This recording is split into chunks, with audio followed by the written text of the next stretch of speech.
Detroit Lions fans, Detroit Den 313 back with another episode. As you can see, I'm super excited. Steve, first hit the subscribe button. After that, Steve, did you see that Jared Goff is now the best quarterback in the NFL? It is proven. It is proven. And you know how it's proven? I know you probably already know, but the fans, the people, they might not already know. What are you doing? Passing test at the Pro Bowl. He wins. I apologize for ever questioning Jared Goff because he dominated the passing test at the Pro Bowl. Obviously, he's the number one QB in the league. Listen, we're blessed, man. We're blessed. Steve, did you happen to catch the Pro Bowl or the passing test just himself? Because I didn't watch the Pro Bowl games, but I did catch some of the things like here and there on YouTube, or just I did record them on my YouTube TV DVR. And shout out to them. Send us a kickback, guys. But I watched a couple of things, and then I did see that, man. So are you in agreement now? JG is the best quarterback in the league. F Mahomes, F those guys. That's where you want to start today. Listen, I'm gonna be real honest with you. I'm nursing a small hangover today, and you want to come right out of the gate and talk Jared Goff at the Pro Bowl. Hey, I'm just glad that those little fake targets didn't have Washington Commanders logos on them, or he would have definitely he probably would have went 100%. So I'll just leave it at that. Yeah, put a Washington Commanders logo on there. He probably hits every single target, every single throw. So no misses, no extra passes. But I can't say you're wrong.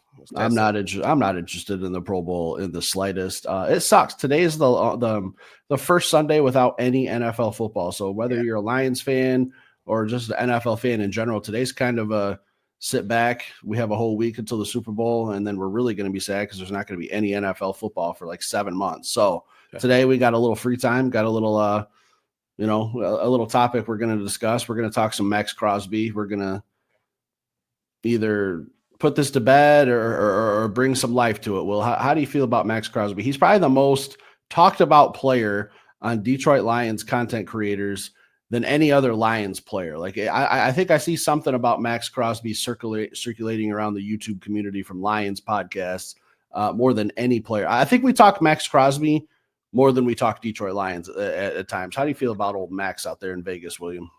First things first, I want to preface this by, this is a question that we've been sent 182 times. Way more than that. Why won't we talk about it?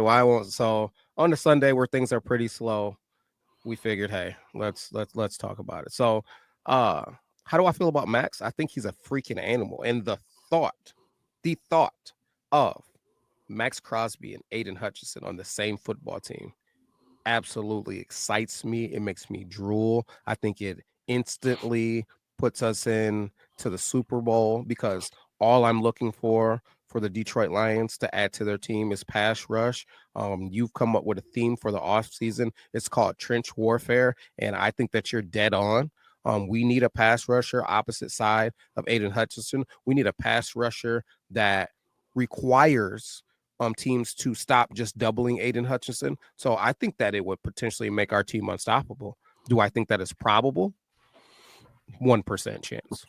That's pretty high by odds. And that's pretty high. That 1% chance. Like, the only way that I think that Maxx Crosby coming to Detroit is possible is if he goes to the Raiders and says, listen, and he said he doesn't want to be a part of a rebuild. What world he's living in that he doesn't think he's in a rebuild, I don't know. But hey, listen, he said he doesn't want to be a part of a rebuild. He would have to go to the Las Vegas Raiders and say, listen, I want out of here, and I want out of here immediately. If you don't let me out, I'm going to start causing problems. If he did that, I still don't know that he goes to the Lions, right? But if he did that, he might get out. Then there's still a problem called monies.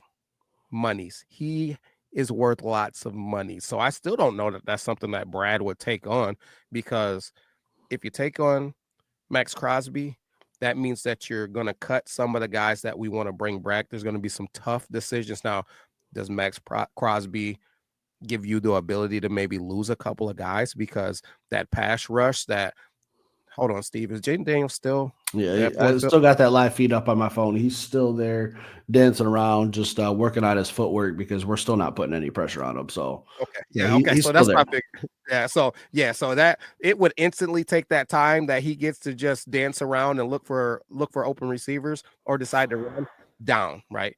Down. It would not be no longer that gold standard of 2.5 seconds would just be out of the window. He'd be running for his life. So um I don't know, man. The thought is exciting, but I don't think there's a real probability of it happening. Where you at? I don't think I could be even more in the same boat, William. Listen, if we're playing Madden and you know we're the Detroit Lions and we can go into the settings and turn off the salary cap, it might be a realistic option. But literally the first thing I saw when I opened up Twitter today was the Detroit Times. I follow him. Shout out. Don't know exactly who you are, but he usually puts out some good, accurate information on Twitter or X, whatever you want to call it. And he said the Lions currently rank ninth in total cap space with, we'll call it, almost $47 million going into the season. There's a reason we're talking Maxx Crosby now, because we just did a show very recently about Jamison Williams, Aiden Hutchinson, Kirby Joseph, some extensions and contracts and what that's going to look like. So these shows are kind of building up into something. All right. We're doing this in an order for a reason. Okay. So if you haven't checked that one out, we'll tag that at the end of this video. You can go back and look at it and try to picture where our mindsets were before this episode comes out. We don't have max money. We just don't have it. Okay. It'd be great. He would have to take a huge pay cut. He'd have to restructure a deal. We'd probably have to restructure a couple other current contracts that are on our team to fit him into our salary cap, because he's somewhere in the 20 millions, I believe. So you want to take that $47 million and cut it in half right away. That still leaves you with about $27 million. That's great. That's a nice little number. You got to pay Aiden Hutchinson. You got to pay Jamison Williams. You got to pay Kirby Joseph. You got to pay Jahmyr Gibbs coming up in the next couple of years. You got to pay Jack Campbell. The money's just not there, guys. Listen, if we lived in the baseball world and there was no salary cap and we could make this happen from a financial standpoint and not have to worry about it, I'd say give the Las Vegas Raiders whatever they want. It's just not the world we live in.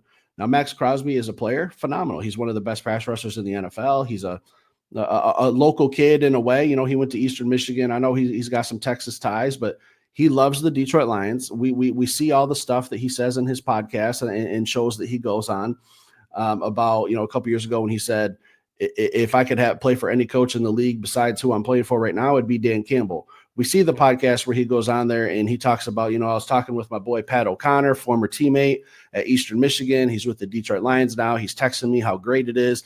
Maxx Crosby is asking to be a Detroit Lion without, like you said, Will, going to his management and saying, make me a Detroit Lion, trade me to Detroit. He's saying everything he needs to say. He's doing it the right way. He's doing it very professionally. He's not causing any rifts. If it hasn't happened yet, guys, it's probably not going to happen. Do I want it to? Yeah, if we could figure out a way to get it right, to make the money right and what we have to give up. I don't give a shit about first round picks. We're picking pick 28. It's almost a second rounder. If I got to give that up, if I got to sprinkle in a Hendon Hooker, a Ife Melifonwu, those 2-3 round picks that we got for Aaron Glenn going to the Jets, I'll send it there. That's not the problem. The main problem here is the financial standpoint. You put Aiden Hutchinson, Maxx Crosby, Lee McNeil, DJ Reader, and whoever we get in this draft, you know, depending on what type of capital we're giving up, we could have guys rotating in that can cause problems for any quarterback. I don't care who it is. Again, we just don't have the money, Will. Yeah. Do I think that there's a way that we could get the money potentially with making some serious sacrifices, and that's what it boils down to. Kirby Joseph's going to need his money. Aiden Hutchinson is going to need his money. J-Mo's going to need his money. So, I mean, you're going to have to re-sign some guys, some role players. Obviously, after this season, you can see that we need depth on a football team. So, what are you willing to sacrifice? Are you willing to go boom or bust? And all these guys, you know, there's a lot of guys that I like. You mentioned Pat O'Connor. He's a guy that I would like to be on this team. Alquin Muhammad, man, he's another guy. I'd like to have him on this team, man, moving forward. Craig Reynolds, I'd like to have him on this team. And these are all guys that are, yeah, they're for the most part cheap. But if you start putting $20 million contract after $20 million contract on this team, you pay Aiden Hutchinson $1 trillion, right? Kirby Joseph is going to want number one in safety in the league, dollars. J-Mo's going to want top tier role player or top tier. I don't want to say role player, top tier Robin to Batman money. We talked about guys like DJ Moore and Brandon Ayuk. So that's in between 90 to 120 million over 4 seasons. So that there's only so much monies to go around. We want to have Kevin Zeitler back. I mean, what are we talking about? It's a lot of guys that would kind of probably be having to get sacrificed to make a single contract. Then you're depending on him staying healthy all season and being able to be out there instead of kind of spreading this thing out. Now, I will say this. All that said, if I got a text message, or I know it wouldn't be a text message, that would be a FaceTime immediately. Because I'm telling you, if it's me, I might just pull up at your house if I'm close. But if you're going down the road, I think I'll probably just be sitting on my front porch expecting you to show up. Yeah, 100%, 100%. So yeah, if I see bounce across Twitter or somebody tells me that Maxx Crosby is a Lion, yeah, we're gonna be celebrating that immediately. But I just, so many people have their hopes up because of his ties to Eastern Michigan, his ties to Michigan, his love for the Detroit Lions. I just don't see it. And I don't mean to be a pessimist. I know sometimes they get on it. Oh man, you guys are always like, no, just trying to be realistic with it. We don't want to get on here and be like, hey guys, it's a chance, man. It could happen. He wants to be here. I see some other people doing that, man. And I just don't think it's the right thing to do. We don't want to give false confidence, so to speak. Like I said, man, less than 10% chance, but I'm saying there is a chance. There's always a chance. You never know because Stephen Will, our names are not Brad Holmes. Okay. I don't know what Brad Holmes is sitting there thinking while he's in his GM office all off season, pondering a 15-2 season that should have ended in the Super Bowl. If he's sitting there and thinking, man, Maxx Crosby would have been the difference to get me to the Super Bowl. If that's his mindset, he'll go do it. But if he thinks I could keep my draft capital, I could get some young contracts, I can get some young pass rushers and have more control over them during the prime of their careers, which is most likely where his head is. If he's thinking at pick 28, I can go out and get, I could put 5 guys on my radar and I think 3 of them will be there and I'll take the best one. That's his mindset. I know it is. He's shown us that. He's told us that. He told us he has a bucket of players with first round grades and he goes out and gets what one he thinks is most approachable. He did it with damn near every pick he's done in the first round, whether it's trading back to get more and getting a Jahmyr Gibbs, a Jack Campbell, or last year saying Terrion Arnold's one of the last of my guys that I have as a first round grade. I'm going to move up. I'm going to go get him. That is what Brad Holmes' mindset is. The piece to the puzzle is who's that player? Who's that player that he has with that grade? Like we could sit here and talk every player in the world, but we don't know. So he might be seeing, I don't know if I got first round talent where I'm at 28. Maybe I give up that pick and I go get Maxx Crosby. He could. I don't think that's where his head's at. So I think that's where we are with this less than 10% odds because this is a very, very pass rush friendly draft coming in. So I think Brad Holmes is going to sit back. He's going to take a younger player, hopefully a defensive end, hopefully a defensive tackle, someone who can wreck a game. And at pick 28, I think that's the way he's going to go. Again, if we're wrong and he says, I don't really like a lot of these pass rushers like most teams do.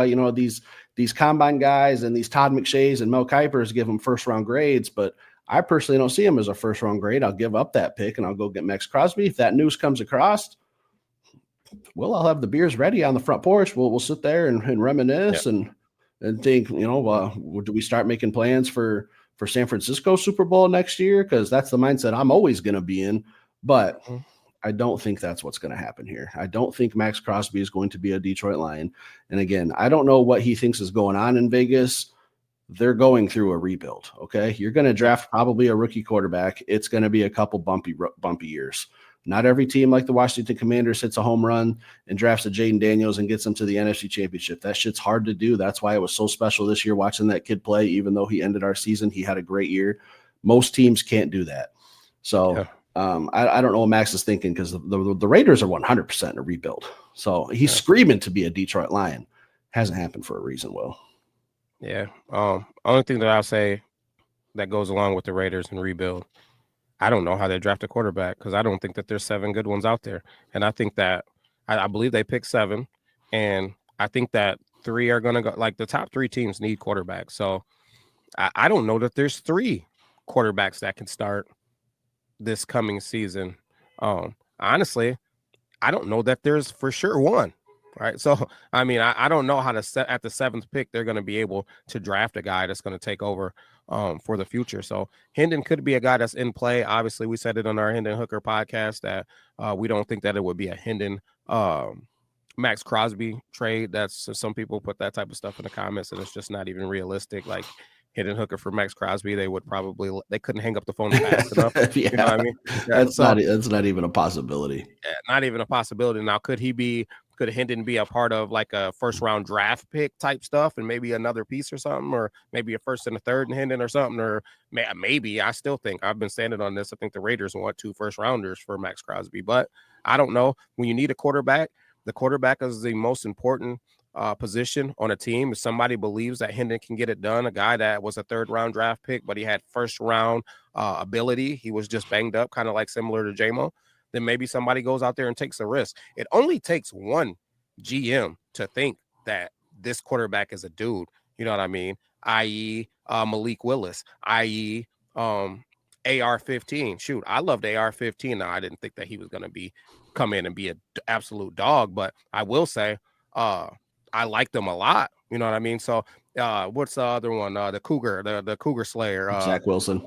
Zach Wilson. Like, it only takes one GM to think that this is the guy. This is the guy that can do it for us. They see something they like, hear something they like, get a story that attaches to him or whatever it is. So when guys put in the comments, man, this would never happen, he ain't nothing, yada, yada, yada, whatever, you never know. You never know what that GM is going to be thinking. They could be thinking this is the opportunity for them to get a steal. That's what our GM does. That's how he turned his team around.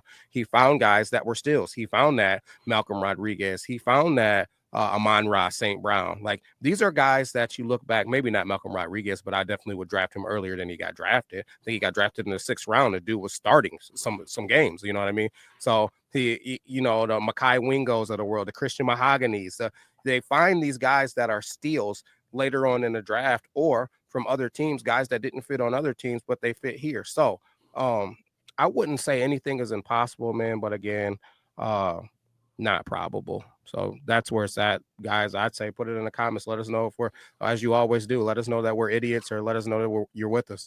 Yeah, I'm in the same boat, less than 10%. It'd be great if it happens. People will come on here and say, oh, you guys were so wrong. It's not about being wrong or right. It's about probability with this. All right. It's not about will this happen. It's the chances will it happen. It's probably slim. Again, Brad Holmes sitting in his office. He's evaluating draft talent. He's evaluating the team. He knows best what's going to happen with Maxx Crosby. He knows best what it's going to take to get him. He's going to look at the Lions and say, is this a move that's going to cripple me for the next 5 years, or is this going to catapult me for the next 5 years? And again, it's going to come down to probability of which one of those two outcomes is most likely. And he's going to take an educated and very – he's going to do the best path for the Detroit Lions. We know that. So anything else for tonight, Will? That's it, man. Excited. I will say, guys, if you're still on, take a look at that Senior Bowl, or if you already watched the Senior Bowl, let us know if there's any guys that you like. There was one guy that I really fell in love with at the Senior Bowl. We'll be talking about him moving forward. Steve, I don't know if you got a chance to catch it. I know you had a busy day yesterday, but there's somebody out there that you like from that Senior Bowl. Let us know, and we'll talk about it. I'm kind of pissed at some things that happened at the Senior Bowl, but we'll talk about that later. After the Super Bowl, we'll start getting into our draft stuff. Stick around, hit that like button. We'll be back later with another show. Peace.